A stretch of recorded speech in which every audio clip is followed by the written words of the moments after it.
થોડું બાકી છે ને એટલે પરમાત્માએ સામેથી કીધું કે પ્રહલાદ, જેવી રીતના મેં તને દર્શન આપ્યા એવી તારી ત્રીજી પેઢીએ હું પુનઃ તને દર્શન દેવા આવીશ. ત્રીજી પેઢીએ એટલે પ્રહલાદ અને પ્રહલાદના વિરોચન અને વિરોચનના રાજા બલિ. પ્રહલાદજીના દીકરા વિરોચન અને વિરોચનના રાજા બલિ. અને કહે કે અષ્ટમ સ્કંદમાં વ્યાસ મહારાજ કહે કે સ્વયં શ્રી મહારાજની પાસે 3 ડગલા પૃથ્વી માગવા માટે પ્રભુ આવે. તો અષ્ટમ સ્કંદને મન્વંતર લીલા કીધી છે.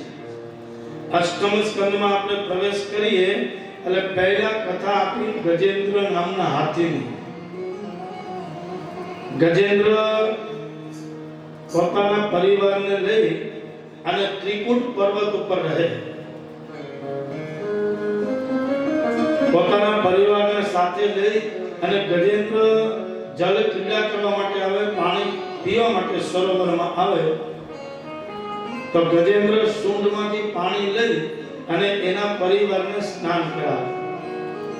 ગજેન્દ્રને હાથીને થોડોક લોભ લાગ્યો એટલે ઊંડાણ પાણીમાં ગયો અને સરોવરમાં જેવો ઊંડાણમાં ગયો એટલે સરોવરમાં મગરે હાથીનો પગ પકડી લીધો. અહીંયા જોજો તો હાથીને એમ થયું ક્યાં મગર અને ક્યાં હું. એક ચાંટો મારીશ તો યાની આ મગર એટલે હું એમાંથી છૂટી ન શકું. તો પ્રહલાદજીએ પહેલા પોતે કોશિશ કરી. જ્યાં સુધી છૂટવાનું અભિમાન હતું એ અભિમાન હતું ને એમાં ન છૂટા પછી એને પરિવારની યાદ કરી. ક્યાં મગર ને ક્યાં હાથી. પણ કહેવાય કે જેનું જોર જ્યાં હાલતું હોય ત્યાં જ એનું જોર ચાલે. આપણે મુંબઈમાં ગલી ગલીમાં ગુંડા હોય, અમુક ગુંડાઓનું જોર ત્યાં હાલતું હોય ત્યાં સુધી જાય, પછી બીજો પછી ત્રીજો. એ સમજી લે ભાઈ મારા સીમા સુધી તારે નહીં આવવાનું. એ પાણીની અંદર મગરનું જોર ચાલે, એમાં હાથીની તાકાત કામ ના આવે. એટલે હાથી છૂટી ન શક્યો. પોતાની તાકાત ઉપર ભરોસો હતો, પોતાના બળ ઉપર ભરોસો હતો, એમાંથી છૂટી ન શક્યો. એટલે પોતાના પરિવારને બોલાવે. તો કિનારે ઉભેલો પરિવાર એના બાપને બોલાવે, માને બોલાવે, દીકરાને બોલાવે, ભાઈને બોલાવે, પત્નીને બોલાવે, પણ કોઈ અંદર કૂદકો મારતો નથી. હાથીને એમ થયું કે જેને મારા મારા કરું છું આ જગતમાં મારું કોઈ નથી. અને હકીકતમાં ખબર પડી ગઈ આપણે બધાને. આ કોરોના કાળ આવ્યો એમાં કોઈ કોઈને પૂછવા ગયું નથી. ભૂલકો હોતો છે કે જમીને હોતો. અને ત્યારે આપણે ખબર પડી કે આપણે તો બધા એમ કહેતા કેમ છો કેમ છો, અને 6 મહિના કોઈ પૂછવાય ન આવ્યું. જયમાં છો કે ભૂખા છો, કોઈ કોઈને કોઈ ભાવ ન પૂછાય.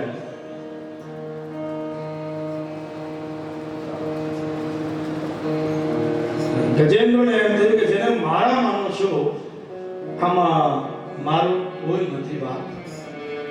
એટલે કોઈ કવિએ ગાયું છે ને કે કોઈ કોઈનું નથી ને આ જગતમાં કોઈ કોઈનું નથી.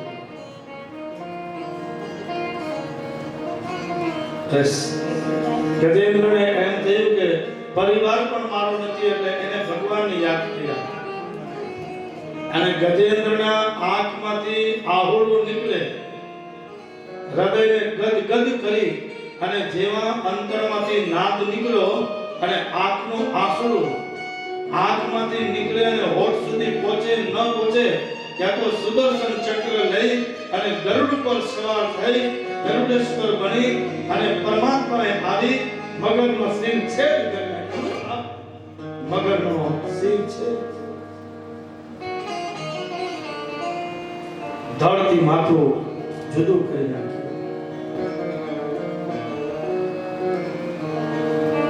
ગજેન્દ્ર કિનારે આવ્યો. આ કથા બહુ સમજવા જેવી છે ભાગવતમાં.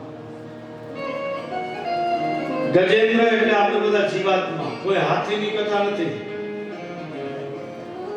આ મારી તમારી કથા છે.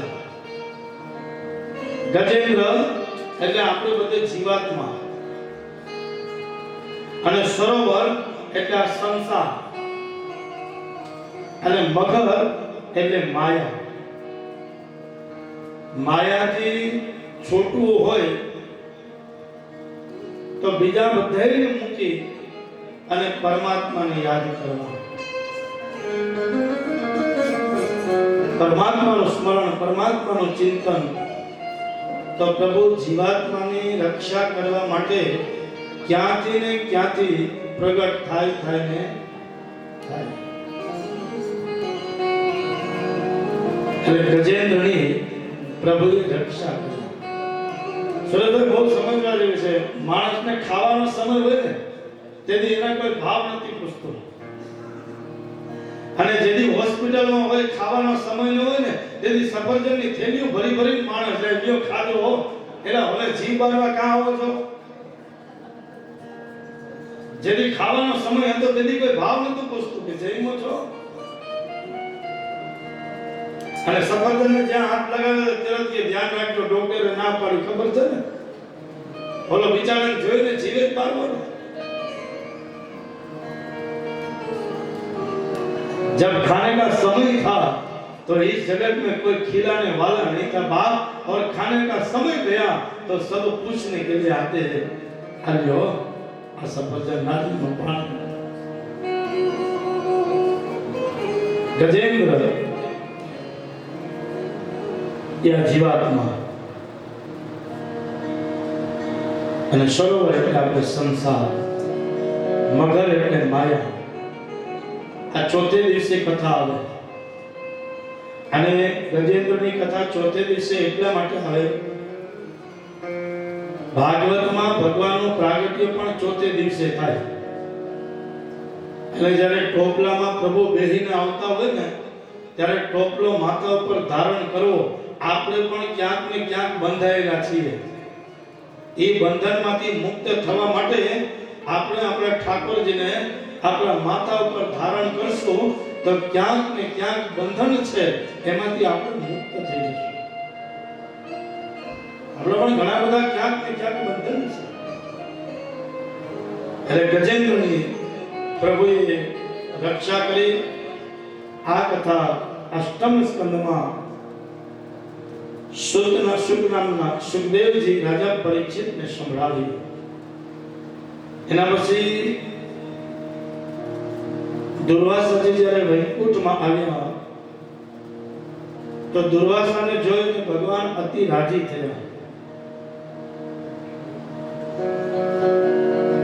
ભગવાને પોતાના ગળામાં જે પહેરેલી માળા હતી એ દુર્વાસાજીને પહેરાવી. એટલે દુર્વાસાજી રાજી થયા કે ક્યાં જગતનો નાથ, અને એના ગળામાંથી ઉતારીને માળા મને પહેરાવે. એટલે રાજી થયા, પસંદ થયા.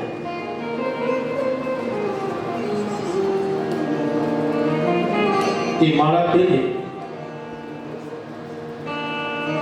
દુર્વાસાજી વૈકુંઠમાંથી જ્યારે પૃથ્વી તરફ આવી રહ્યા તો રસ્તામાં ઇન્દ્ર મળે. ઇન્દ્રને આ માળા દુર્વાસાજી પહેરાવે તો ઇન્દ્ર થોડોક અભિમાની, અહંકાર, અભિમાન, હું યુવાન છું, મારા જેવો કોઈ રૂપાળો નથી, હું સ્વર્ગનો રાજા છું એટલે સંપત્તિવાન છું, મારા જેવો જગતમાં કોઈ સંપત્તિવાન નથી. એટલે કારણ કે ત્રણ વસ્તુનું ક્યારે અભિમાન ન કરવું: સત્તા, સંપત્તિ અને સ્વરૂપ. સત્તા મળે એનો દુરુપયોગ કરી તો ભગવાન કહે દેતાય વાર નથી લાગતી અને લેતાય વાર નથી લાગતી. ચાર હાથથી આપી શકો તો ચાર હાથથી લઈ પણ શકો. બીજું સંપત્તિ. અને સ્વરૂપ. મેં કીધું કે રામાયણમાં સુપર્ણખાને બહુ સ્વરૂપનો અભિમાન હતો, તો ભગવાને કદરૂપી કરી નાખી, નાક કાપી નાખ્યું, કાન કાપી નાખ્યા, કદરૂપી. સત્તા, સંપત્તિ અને સ્વરૂપ. તો દુર્વાસાજીએ માળા પહેરાવી તો ઇન્દ્રએ અભિમાનમાં એ માળા નીચે ફેંકી, એટલે ઐરાવત હાથીએ એને છૂંદી નાખી. તો દુર્વાસાજીને ક્રોધ આવ્યો. ઇન્દ્ર એ મારું અપમાન નથી કર્યું, પણ પરમાત્માએ પહેરાવેલી માળાનું અપમાન કર્યું, એટલે હું શ્રાપ આપું છું કે તું દરિદ્ર થા. તારી પાસે જે સંપત્તિ છે એનો નાશ થાય.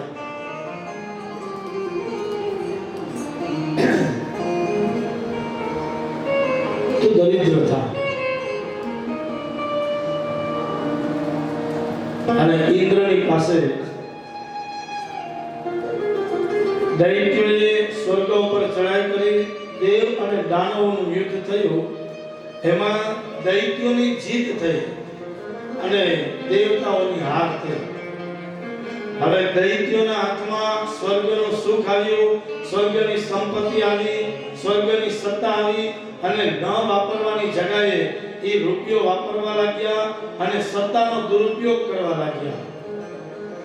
અને સત્તાનો જ્યારે દુરુપયોગ થાય ત્યારે આ ભારતની ભૂમિ ઉપર કોઈ ને કોઈ મહાપુરુષનું પ્રાગટ્ય, મહાપુરુષનો જન્મ થાય. સત્તાનો જ્યારે દુરુપયોગ થાય તો આ પૃથ્વી હજી વાંજળી નથી, ભારત માતાનો ખોળો હજી વાંજળો નથી, કોઈ ને કોઈ મહાપુરુષનું પ્રાગટ્ય થતું હોય.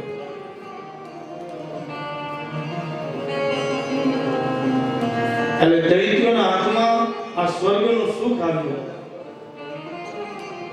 દૈત્યો જીવી ન શક્યા. દૈત્યો એનો અભિમાન, અહંકાર અને સત્તાનો દુરુપયોગ કરી રહ્યા.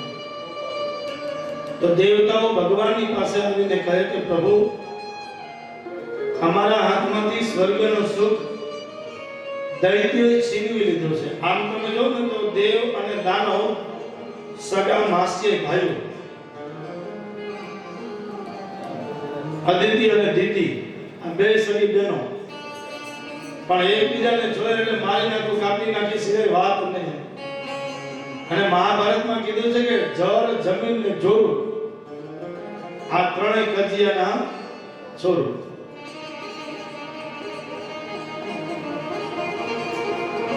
અને રામાયણમાં આપ જાઓ તો રામાયણમાં એક શબ્દમાં એવું છે કે તારું, તારું, તારું, તારું. અને મહાભારતમાં આપ જાઓ એટલે શબ્દે મારું, મારું, મારું. ભગવાન કહે કે મારું મારું કરજો તો આવું મારવા. અને પરમાત્મા કહે કે તારું તારું કર તો તને તારવા આવી જાવ. એટલે ભગવાન દેવતાઓને કહેવા લાગ્યા કે જો તમારે પુનઃ સ્વર્ગનું સુખ જોતું હોય તો આ વખતે તમારે મહેનત કરવી પડશે. બાપે પસીનો પાડીને જે રૂપિયા ભેગા કર્યા હોય, જે સંપત્તિ ભેગી કરી હોય, એ દીકરાને ઉડાડતા વાર ન લાગે, કારણ કે એને તૈયાર થાળી મળી.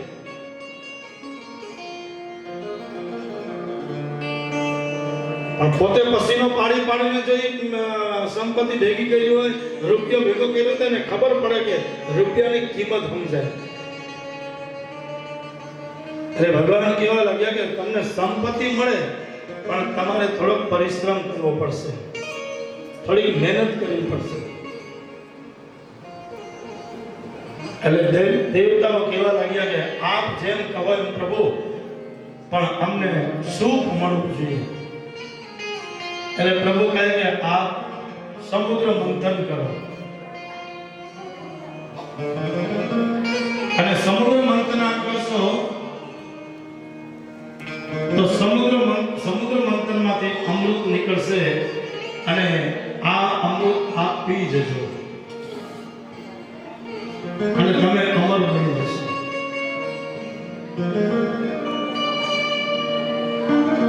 દેવતાઓ સમુદ્ર મંથન માટે તૈયાર થયા. ભગવાન કે તમારે એક દી નહીં થાય, કારણ કે તમારી પાસે બુદ્ધિ છે અને દૈત્યોની પાસે બળ છે.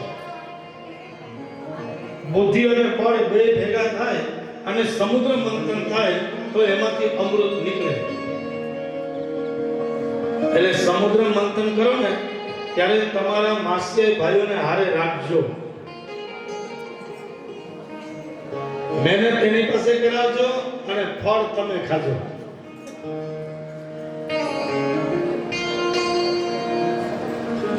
એને હારે રાખજો, એકલા નહીં કરતા. તો દેવતાઓ મંદરાચલ પર્વતને અને વાસુકી નાગનો દોરડું બનાવ્યું. મંદરાચલ પર્વતને લઈ અને સમુદ્રમાં નાખે. દેવ અને દાનવો સમુદ્ર મંથન કરે પણ મંદરાચલ પર્વત સમુદ્રમાં ડૂબી જાય, સ્થિર રહેતો નથી. જ્યારે દેવતાઓ ભગવાનની પાસે આવીને કહે, પ્રભુ મંદરાચલ પર્વતને અમે સમુદ્રમાં મૂક્યો પણ સ્થિર નથી રહેતો, ડૂબી જાય. ભગવાન કે કાંઈ વાંધો નહીં, દેવતાઓના કલ્યાણ માટે, જગતના કલ્યાણ માટે હું નાનું એવું સ્વરૂપ ધારણ કરું. ભગવાને કાચબાનું રૂપ ધારણ કર્યું, જેની પીઠ મજબૂત. અને પ્રભુ કહે કે મારી પીઠ ઉપર આપ મંદરાચલ પર્વતને મૂકજો અને પછી સમુદ્ર મંથન કરજો. દેવતાઓના કલ્યાણ માટે પ્રભુએ કાચબાનું સ્વરૂપ ધારણ કર્યું. દેવતાઓએ જય જયકાર કર્યો. બોલે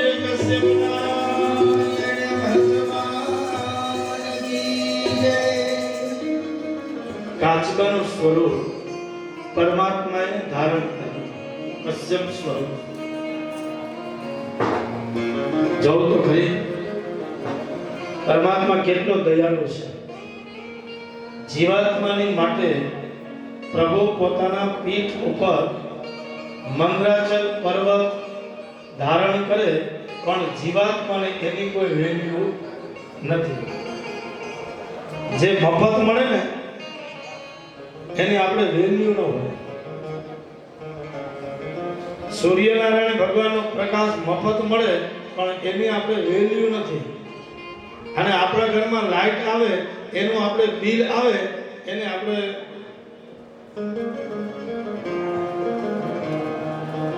મફત મળતું હોય.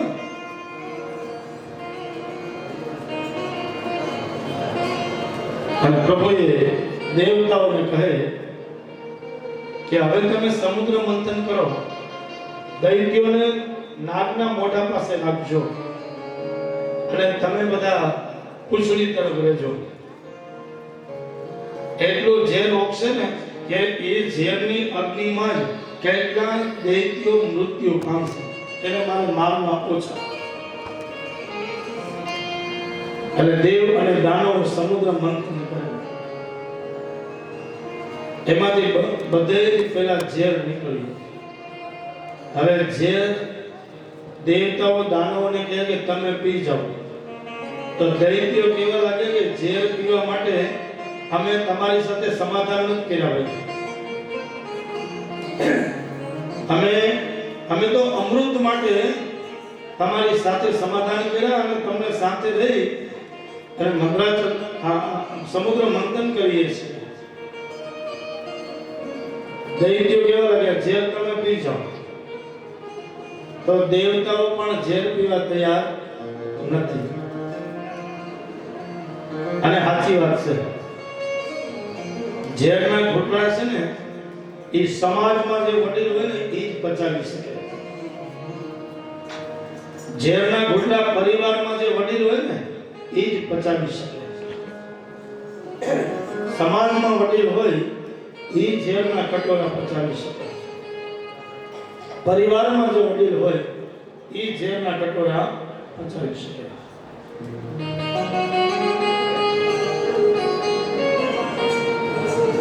એટલે કહે કે આપણે મહાદેવજીની પાસે જઈએ. એટલે મહાદેવજી આ ઝેર પી જશે. કોળીઓ છે અને એના એના ચરણમાં જશું અને થોડી પ્રાર્થના કરશું ને એટલે વિદાય જશે અને જે પી જશે. અને દેવતાઓ ઝેરનો કટોરો લઈ અને કૈલાસ તરફ પ્રયાણ કરે. શંભો શરણે પડી માગ ઘડીએ ઘડી કષ્ટ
तस्मै नकाराय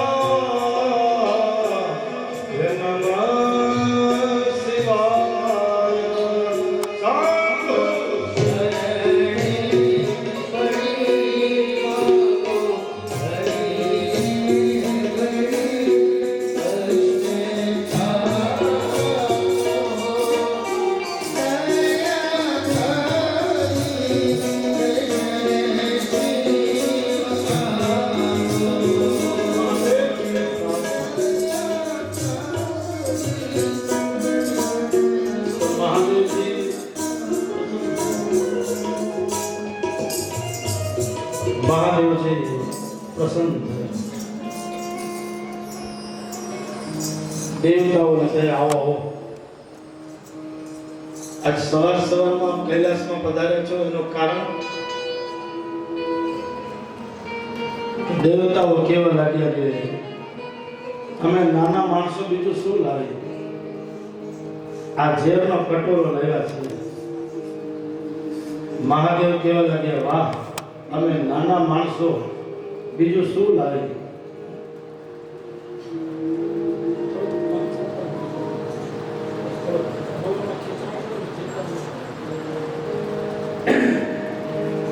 કહે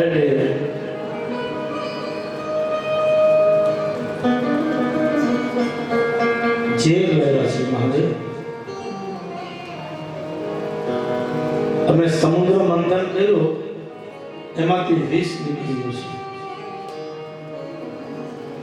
તો મહાદેવ કેવા લાગ્યા કે કાંઈ વાંધો નહીં, ભલે ઝેર લાવ્યા છો એનો મારે શું કરવું એમ કે તમે પી જાઓ. વાહ આ ભોળા માણસનો આટલો ઉપયોગ કરો છો. જે મારે પીવાનું. મહાદેવ દેવ તો 33 કરોડ છે, મહાદેવ એક છે. કોઈ મનુષ્યનું મૃત્યુ થાય તો આપણે શું કે દેવ થઈ ગયા. દેવ તો ઘણા છે પણ મહાદેવ એક છે. અને મહાદેવ ઈ જ હોઈ શકે જે ઝેરના કટોરા પચાવી શકે. બાપ મહાદેવ ઈ જ હોઈ શકે ઝેરના કટોરા પચાવી શકે.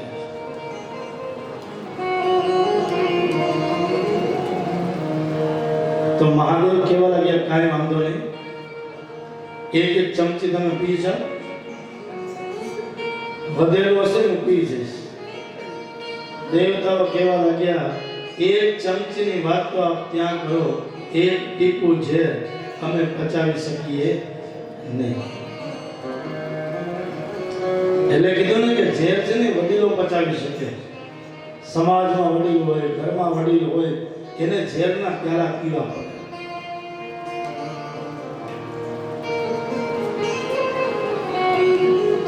તો દેવતાઓએ પ્રાર્થના કરી અને મહાદેવજીને ઝેરનો કટોરો હાથમાં આપે તો મહાદેવજીને ઝેર પીતા આવ્યું.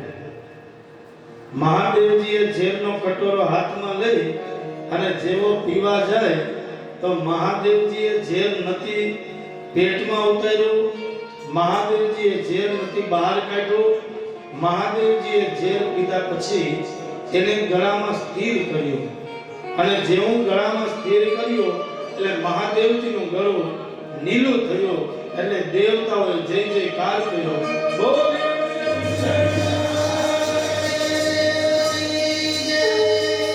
મહાદેવજીનું ગળું નીલું થયું એટલે નીલકંઠ કહેવામાં.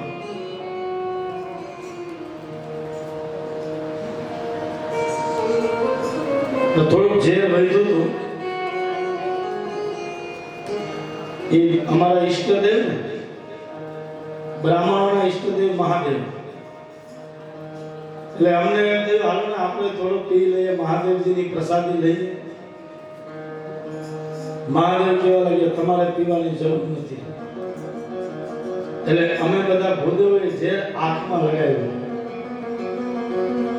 ત્યારથી એમ કહેવાય કે ભૂદેવોની આંખમાં ઝેર હવે નથી, ઉતરી ગયું.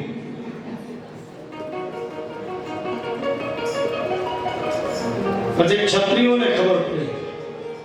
એટલે ક્ષત્રિયોને એમ થયું કે અમે ઝેર પીએ. મહાદેવ કેવા લાગ્યા તમારે ઝેર પીવાની જરૂર નથી. એટલે ક્ષત્રિયોએ ઝેર છાતીમાં લગાવ્યું. વણિકોને ખબર પડી કે અમે ઝેર પીએ. વૈશ્યોને ખબર પડી. મહાદેવ કેવા લાગ્યા તમારે ઝેર પીવાની જરૂર નથી. એટલે વણિકોએ ઝેર પેટમાં લગાવ્યું. શૂદ્રોને ખબર પડી અમે ઝેર પીએ. મહાદેવ કેવા લાગ્યા તમારે ઝેર પીવાની જરૂર નથી. એટલે શૂદ્રોએ ઝેર પગમાં લગાવ્યું. હવે આપ જોજો, આપણા ઘરે કોઈ વડીલ આવે, આપણા ઘરે કોઈ સદગુરુ આવે, પૂજનીય આવે, કોઈ સંત મહાપુરુષ આવે એ આપણે કે બહારથી આવતા હોય અને આપણે કોઈને વંદન કરીએ તો સીધા પગમાં પડીએ ને સીધા અહીંયા સુધી ગોમતી સુધી આવ્યા છીએ તો આપણા મા બાપ ભેગા હોય, આપણા સાસુ સસરા ભેગા હોય, આપણા પતિદેવ ભેગા હોય તો ગોમતીજીમાં જમણા પગનો અંગૂઠો ધોઈ લેજો બાપ. પાછો અહીંયા ક્યારે અવાશે સંગીતાબેન ધ્યાન રાખજો. સુરેશભાઈનો અંગૂઠો ધોજો. આમાં બધાયનું આવી ગયું. આમાં આ તો બાપ અહીંયા સુધી આવ્યા છીએ. આ કિનારો છે ને અતિ પવિત્ર કિનારો. એનો કણ એની એક જેટલીનો દાણો અહીંયા રજનો એક કણ પવિત્ર છે. ગોમતીજીમાં કિનારે જઈ આપણા મા બાપ ભેગા આવ્યા હોય તો એના પગ ધોઈ લો, પતિદેવ ભેગા આવ્યા તો એના પગ ધોઈ લો. પછી સાસુ સસરા ભેગા આવ્યા હોય તો એના પગ ધોઈ લેવા. આમાં હું બોલું તમારે કરવું એવું જરૂરી જ નથી. કરો તો સારું છે. મારી ઉપદેશ દેવાનું કઈ કામ મારું નથી. મારું કામ છે કથા વાંચવાનું. ઉપદેશ દેવા માટે તો હું બહુ નાનો પડું. આપણું કામ જ નથી. પણ આવું બધું થાય તો સારું એમ ભાગવત કહે તો આપણે કોઈ પણ આવે આપણે એના ચરણમાં પડી જઈએ, એને વંદન કરીએ, એને પગે લાગીએ. ત્યાં કોઈ તીર્થ યાત્રા કરીને આવે તો આપણે એને જમણા પગનો અંગૂઠો ધોઈએ. આમ કોઈને પગે લાગી, આમ કોને પગે લાગી. મહેમાન આવી ગયા હોય ને 10-15 દિવસ સુધી જાતા ન હોય એને આપણે કહીએ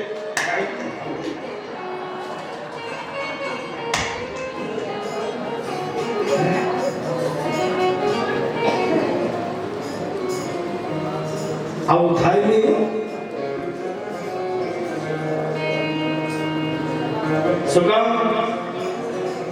માધુ છે તો બ્રાહ્મણ છે. વર્ણની વાત કરો, વર્ણ બ્રાહ્મણ, ક્ષત્રિય, વૈશ્ય અને શૂદ્ર. અહીંયા વર્ણની વાત છે. બ્રાહ્મણ છે, માથું છે બ્રાહ્મણ છે, છાતી છે ક્ષત્રિય છે. અહીંયા કોઈ પણ લાકડીનો ઘા કરવા આવશે તો આપણે હાથ આમ રાખશું.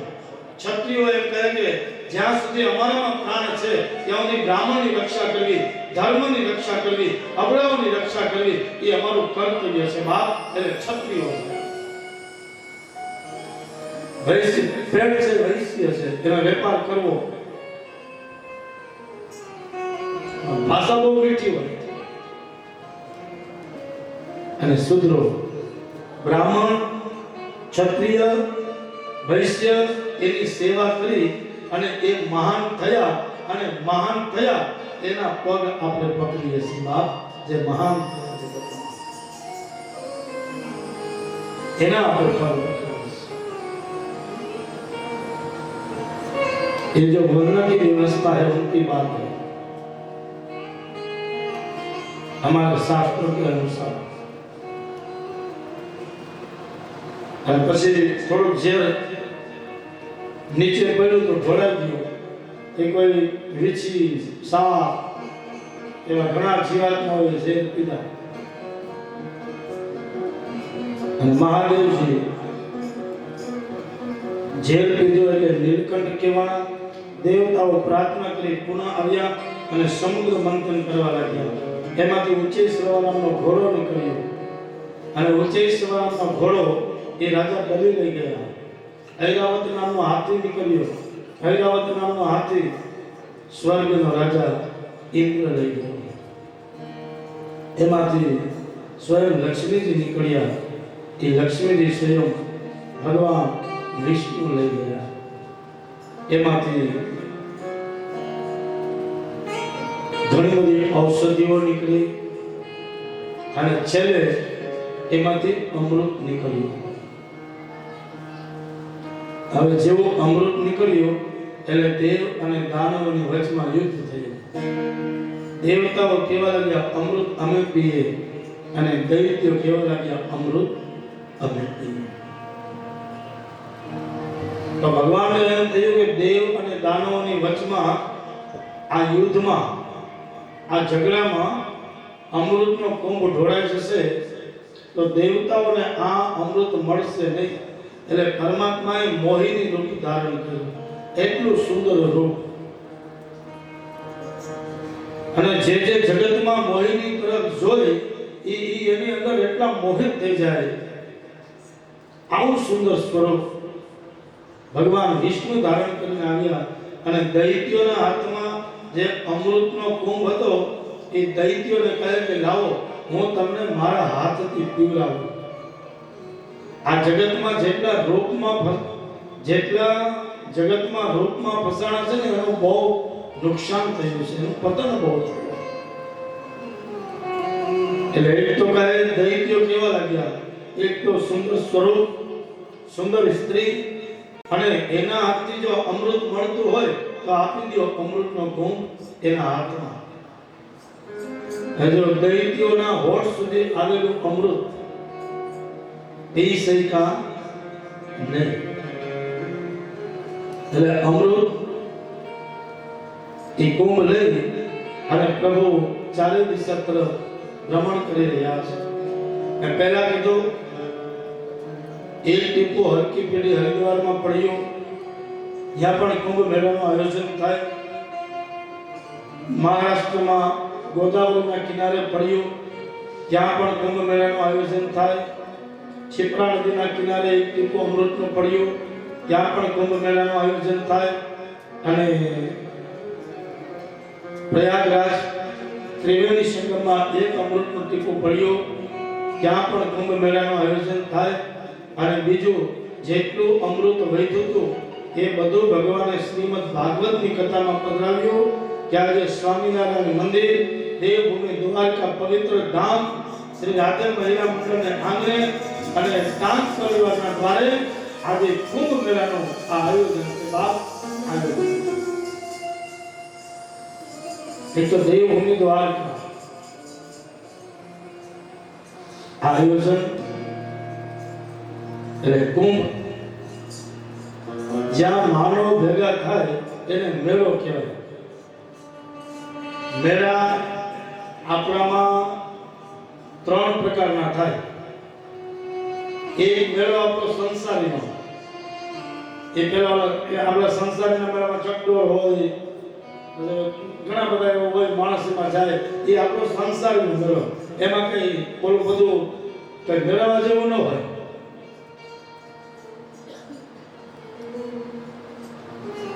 એક મેળો સંન્યાસીનો હોય, જે ગિરનારમાં થાય, જૂનાગઢમાં. આ સંન્યાસીનો મેળો. આ તો હવે આપણે બધા જઈએ. એ મેળો માત્ર ને માત્ર સંન્યાસીનો છે. અને એક મેળો થાય કુંભ મેળો.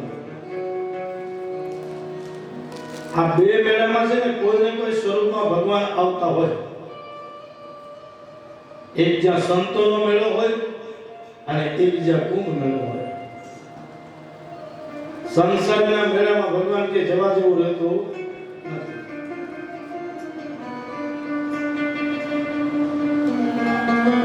ઘણા બધા આ બાજુના મેળા પ્રખ્યાત છે ને, પેલો તરણેતરનો મેળો, આ બાજુના આપણા સૌરાષ્ટ્રમાં બહુ મેળા પ્રખ્યાત છે. એમાંનો એક કુંભ મેળો. જ્યાં પણ ભાગવતનું પઠન હોય, જ્યાં ભાગવતજીની સ્થાપના હોય, ત્યાં પણ અમૃતનો કુંભ છે. બાપ એટલે તો લખ્યું છે ને કે પી ભક્ત ભાગવતમ મુહુર્હો રસિકા ભૂમિ ભાવુકા. આમાં લખ્યું છે પી ભક્ત ભાગવતમ.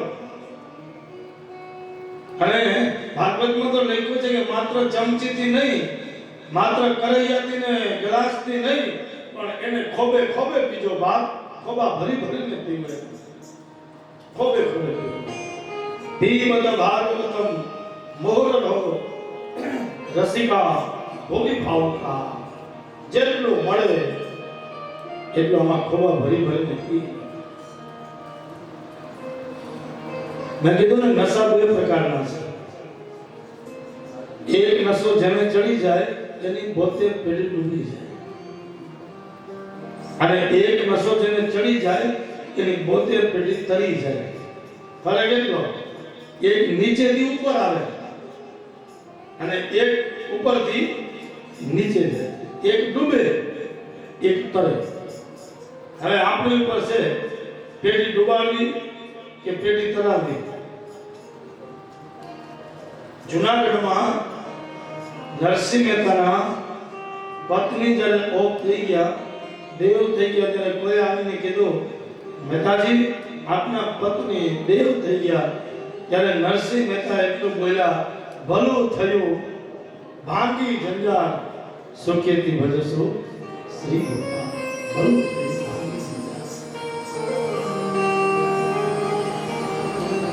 અહીંયા શોકે નથી અને ગયું એનો દુઃખે નથી.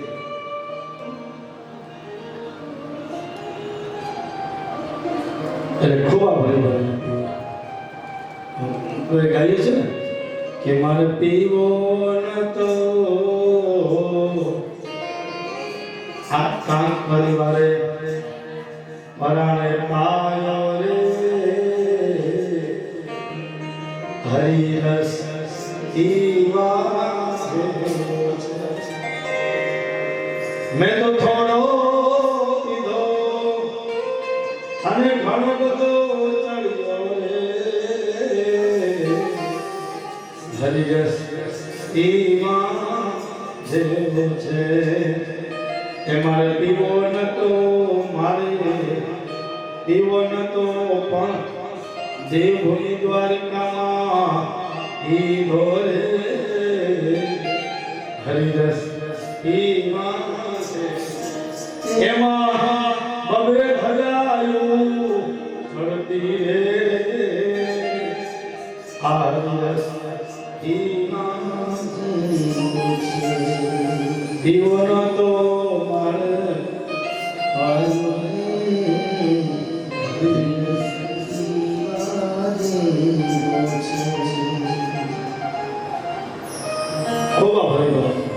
અને એટલે તો 88 ઋષિઓ પણ શુદ્ધ નામના પુરાણીને કહે, મમ કર્ણ રસાયણ, અમને એવું રસાયણ આપો જેનો અમે પાન કરી અને અમે પાવન પવિત્ર થઈ જઈએ. રસ અમે પાવન થઈ.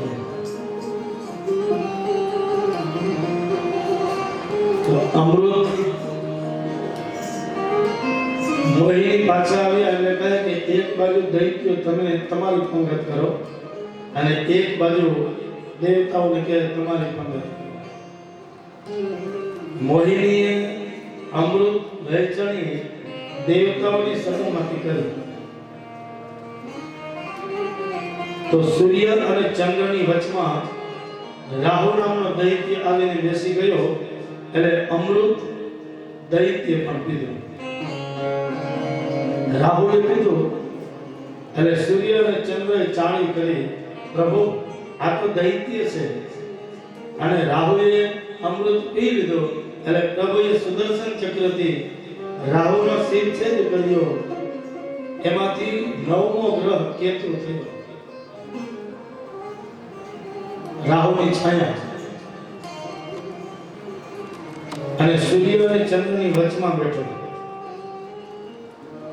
સૂર્ય એટલે બુદ્ધિનો માલિક અને ચંદ્ર એટલે મનનો માલિક. મન અને બુદ્ધિ આ બંનેની વચમાં રાહુ બેહે એટલે માણને હક લેવા દે નહીં. તો રાહુલે સૂર્ય અને ચંદ્રને શ્રાપ આપ્યો કે તમે ચાળી કરી તો મારો શ્રાપ છે કે હું તમને એવો નડીશ કે તમારો એટલો પ્રકાશ છે તેને ક્ષણ માટે હું નિસ્તેજ કરી નાખીશ. ત્યારથી આવે છે ને સૂર્ય ગ્રહણ અને ચંદ્ર ગ્રહણ. આ સૂર્ય ગ્રહણ અને ચંદ્ર ગ્રહણ આ રાહુનો શ્રાપ છે. એની છાયા આવી જાય એટલે ચંદ્ર ઢંકા જાય, સૂર્ય ઢંકા જાય અને આ ગ્રહણો થાય. અને પછી દૈત્યોને ખબર પડી કે અમૃત તો દેવતાઓ પી ગયા અને મોહિની તરફ ભાગે. ત્યાં તો મોહિનીએ તરત જ અમૃતનો કુંભ ફેંક્યો. દેવતા દૈત્યોને કહે કે અમૃત છે એ દેવતાઓ પીવે અને નીચેનો રગડો છે એ તમે બધા પી જાઓ. ત્યારથી રગડા પેટીસ, પાણીપુરી, ભેળપુરી, ઓલી પૂરી આવી. 50 વર્ષની ઉંમર ન થાય કે પગ દુખે, હાંડા દુખે, તો કઈ ખાટું પાણી પી પી જાય.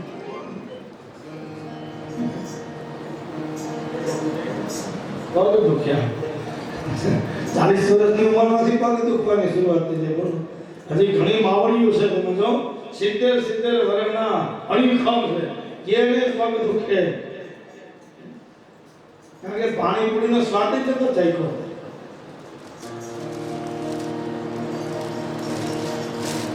રગડો છે તમે પી જાઓ અને અમૃત છે ને દેવતાનું અમૃત છે અને પી રહ્યા છીએ ત્યારે આપણને એટલો આનંદ મળે છે. સાચું બોલજો, મુંબઈ યાદ આવે?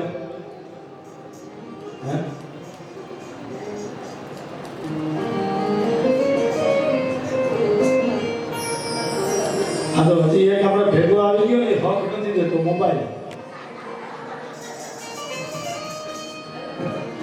એનું જો નેટવર્ક બંધ થઈ જાય ને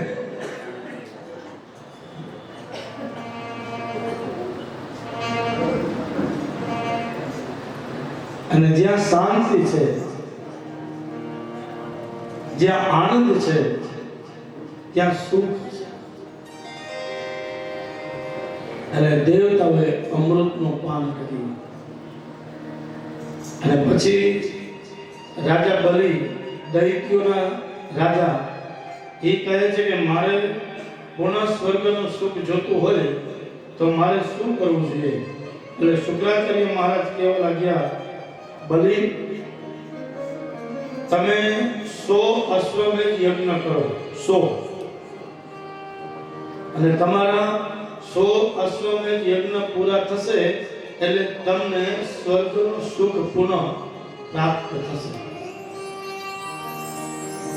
તો રાજા બલિ યજ્ઞ માટે નર્મદાના કિનારે, જેને અત્યારે આપણે ભરૂચ કરીએ, એને પહેલા ભૃગુ કચ્છ કહેતા, અત્યારે આપણે જેને ભરૂચ કરીએ એ પહેલા ભૃગુ કચ્છ કહેવાતું. અને નર્મદાજીના કિનારે યજ્ઞનું આયોજન કર્યું. તો 99 યજ્ઞ પૂરા થયા. બલિના 99 યજ્ઞ સુધી કોઈ વિઘ્ન આવ્યું નહીં. પણ 100મા યજ્ઞનો પ્રારંભ કરે એટલે થોડું અભિમાન આવી ગયું, અહંકાર આવી ગયો. અને અહંકાર ને અભિમાનથી કરેલું કાર્ય ક્યારે સફળ થતું નથી. કોઈ પણ સત્કર્મ કરીએ, કોઈ પણ કાર્ય કરીએ, એનો જો અભિમાન આવે, એનો અહંકાર આવે તો એ કાર્ય ક્યારે સફળ થાય નહીં. એટલે બલિ મહારાજના 99 યજ્ઞ નિર્વિઘ્ને પૂરા થયા, એમાં કોઈ વિઘ્ન ના આવ્યું. પણ 100મા યજ્ઞનો પ્રારંભ કર્યો એટલે એને અહંકાર, અભિમાન આવ્યું. અને આ બાજુ દેવતાઓ કહેવા લાગ્યા, પ્રભુના શરણમાં છે, પ્રભુ 100 યજ્ઞ બલિના પૂરા થશે તો પુનઃ તેને સ્વર્ગનું સુખ પ્રાપ્ત થશે. ભગવાન કહેવા લાગ્યા, તમે કોઈ ચિંતા ન કરો, હું જઈશ બલિના દ્વારે અને 3 ડગલા હું પૃથ્વી માંગીશ. અદિતિ અને કશ્યપ, અને ત્યાં કોઈ સંતાન નહોતું. અને મહારાજ કશ્યપજી કહે અદિતિને કે આ કયો વ્રત કરો. ભાગવતમાં લખ્યું છે, લગભગ મેં આપણા ત્યાં કથા હતી ત્યારે પણ કીધું કે લગ્ન થઈ જાય, ઘણા વર્ષ થઈ જાય, સંતાન ન થતા હોય તો સંતાનની પ્રાપ્તિ માટે કયો વ્રત છે. ફાગણ સુદ એકમથી આ વ્રતની શરૂઆત થાય. તે ફાગણ સુદ 12 સુધી શ્રદ્ધા, વિશ્વાસથી ભરેલું આ વ્રત થાય તો એનું ફળ જરૂર મળે ને મળે. કયો વ્રતનો અર્થ થાય? ખાલી દૂધ પર 12 દિવસ રહેવું, કોઈના ઘરનું ખાવું નહીં, કોઈના ઘરે જવું નહીં, શ્રીમંતનું ન ખાવું, વાસ્તુનું ન ખાવું, કોઈના દાડાનું ન ખાવું.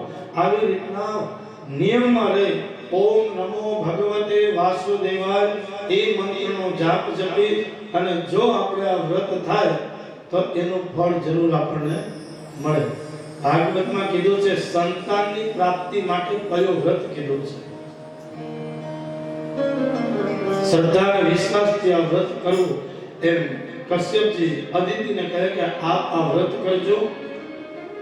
અને કશ્યપજીના વચન ઉપર ભરોસો રાખી અદિતિએ આ વ્રત કર્યું તો અદિતિને મુખે પ્રભુ વામનજી મહારાજનું પ્રાગટ્ય થયું. દેવતાઓએ જય જયકાર કર્યો. બોલીએ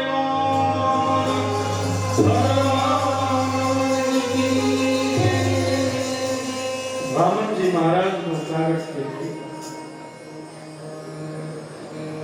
અને પ્રભુ યજ્ઞોપવિત સંસ્કાર થયા. માં અદિતિ પ્રભુના જોડીમાં ભિક્ષા નાખે.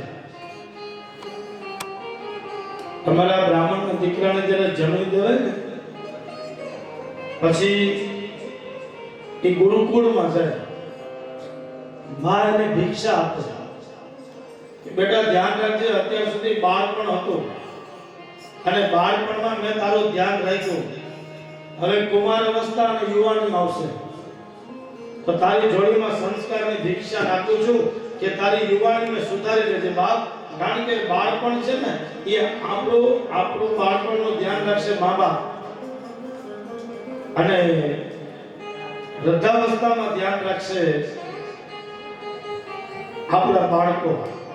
પણ યુવાનીનું ધ્યાન છે ને આપણે ખુદને રાખવાનું. અને યુવાની છે ને ઇન્દ્રિય આપી છે, ક્યારે પગ લપસી જાય એનો કોઈ ભરોસો નહીં. યુવાની છે ને ઇન્દ્રને આપેલી એટલે ક્યારે દગો આપી દે. તો માં અદિતિએ ભિક્ષા આપી અને પછી પ્રભુ નાના નાના ડગલા માંડતા માંડતા બલિ મહારાજના દ્વાર તરફ આવી રહ્યા. વિષ્ણુ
વિષ્ણુ અમરથી ચાલ્યા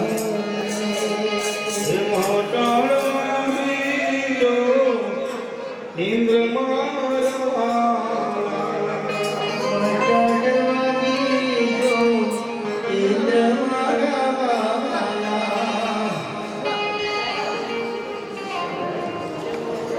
નાનો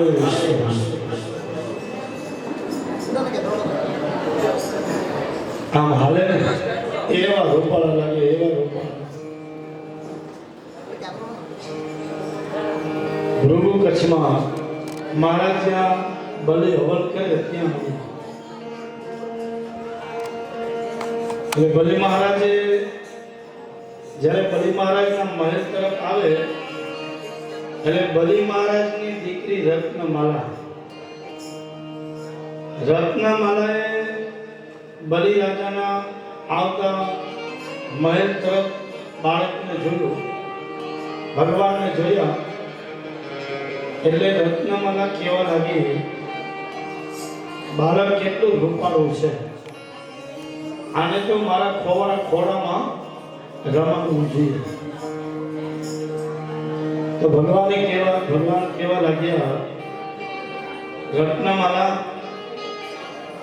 આ જન્મમાં તો તારી ઈચ્છા પૂરી નહીં થાય, સમય આવેગો तब देखो जाएगा, इस जन्म में तो तेरी इच्छा पूरी नहीं होगी. એટલે ત્યાંથી આગળ જાય તો બ્રાહ્મણના દીકરાનું સ્વાગત કર્યું. સ્વાગતમ, આવો આવો મહારાજ, શું પ્રયોજન લઈને આપ આવ્યા છો? એટલે વામન મહારાજ કહેવા લાગ્યા, બલિ, હું ગંગાજીના કિનારે સંધ્યા વંદન કરતો હતો તો કોઈએ આવીને કીધું કે આ જગ્યા મારી છે, અહીંયાથી આપ ઊભા થઈ જાઓ. હું ઊભો થઈ ગયો. જ્યાં જ્યાં હું બેઠો ત્યાં લોકોએ એક જ વાત કરી કે આ જગ્યા મારી છે, આ જગ્યા મારી છે, આ જગ્યા મારી છે. બલિ, મને એમ કહ્યું કે મારે પણ 3 ડગલા જમીન હોવી જોઈએ, મારે પણ 3 ડગલા જમીન હોવી જોઈએ. એટલે મેં તારી નામના સાંભળી કે તું બહુ મોટો દાનવીર છો, એટલે તારી નામના સાંભળી અને તારી પાસે આવ્યો છું. મારે વધારે જમીન નથી જોતી, માત્ર ને માત્ર 3 ડગલા જોઈએ. એટલે બલિ મહારાજ કહેવા લાગ્યા, દત્તમ, દીદી, જાઓ લઈ લો માપીને જેટલી જોઈએ એટલી.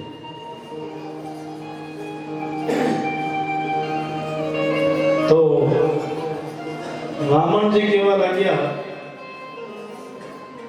બલિ, તું જે દાન મને આપ ને એ સંકલ્પ વિના હું લેતો નથી. આ કોઈ પણ દાન આપો ને એનો સંકલ્પ થવો જોઈએ. સવારે આપણે ધજાજીનું પૂજન કર્યું, એમાં પણ આપણો સંકલ્પ હતો, અને તમે સંકલ્પ કરો એટલે પરમાત્મા પૂરો કરે કરે. તમે દ્વારકાના ધીશના સાનિધ્યમાં બેસીને એટલું કહી દો કે આવતી ડિસેમ્બરની 25 તારીખથી લઈ અને 31 તારીખ સુધી અમારે શ્રીમદ ભાગવતની કથા અને ધજાજી દ્વારકામાં કરવા, એટલે દ્વારકાનો નાથ તમારી ઈચ્છા પૂરી કરે અને લગભગ તારીખ નક્કી થઈ જ ગઈ એમ સમજો. એટલે દ્વારકાનો નાથ પૂરી કરે સંકલ્પ કરવો એ આપણું કામ, અને સંકલ્પને સિદ્ધ કરવો એ દ્વારકાધીશનું કામ. પણ પહેલા સંકલ્પ કરવો. એટલે કહે, દત્તમ, તો કહે આપ સંકલ્પ કરાવો. એટલે શુક્રાચાર્ય મહારાજ બોલે, બલી મહારાજના કુલ પુરોહિત એના ગોર બાપા. તો શુક્રાચાર્ય મહારાજ સમજી ગયા કે બલી આ બ્રાહ્મણનો છોરો નથી એટલું ધ્યાન રાખજે. આ તને છેતરવા આવ્યો છે.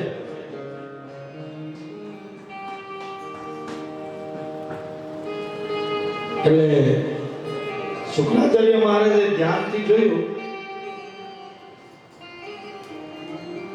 તો સ્વયં અને ભગવાન દેખાણા. એટલે બલીને કહે કે ધ્યાન રાખજે, તને તું છેતરાઈ જઈશ. તો કહે ગુરુજી આમ તેની કોઈ ચિંતા ન કરો, તમે સંકલ્પ કરાવો. કારણ કે જગતનો નાથ આવી અને 3 ડગલા મારી પાસે પૃથ્વી માગે એનાથી હું ભાગ્યશાળી શું હોઈ શકું બાપ? જગતનો નાથ આવીને કહેતો હોય કે 3 ડગલા પૃથ્વી આ સંકલ્પ કરાવો મહારાજ. તો શુક્રાચાર્ય મહારાજ ના પાડે. અહીંયા આવી ટકોર આપી છે કે કદાચ કોઈ દાન આપતું હોય તો આડું આવવું નહીં. આપણે ન આપી શકીએ તો હાથ જોડી લેવા, પણ કોઈ આપતું હોય તેની આડે આવવું નહીં. શુક્રાચાર્ય મહારાજ આડે આવ્યા તો ભગવાને એક આંખ એની ફોડી નાખી. શુક્રાચાર્ય મહારાજ ભમરાનું રૂપ લઈ અને લોટીના નાળચામાં પુરાઈ ગયા તો ભગવાને દર્ભની કાંડીથી શુક્રાચાર્ય મહારાજની એક આંખ ફોડી નાખી.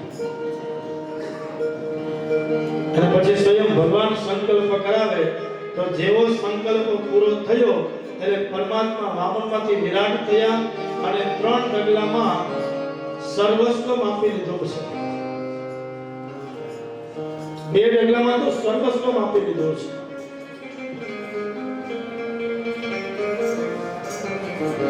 તો વામનજી બલી મહારાજને કહે કે બલી હવે 3જું ડગલું મારે ક્યાં મૂકવું? આ 2 ડગલામાં સર્વસ્વ મપાઈ ગયું છે. હવે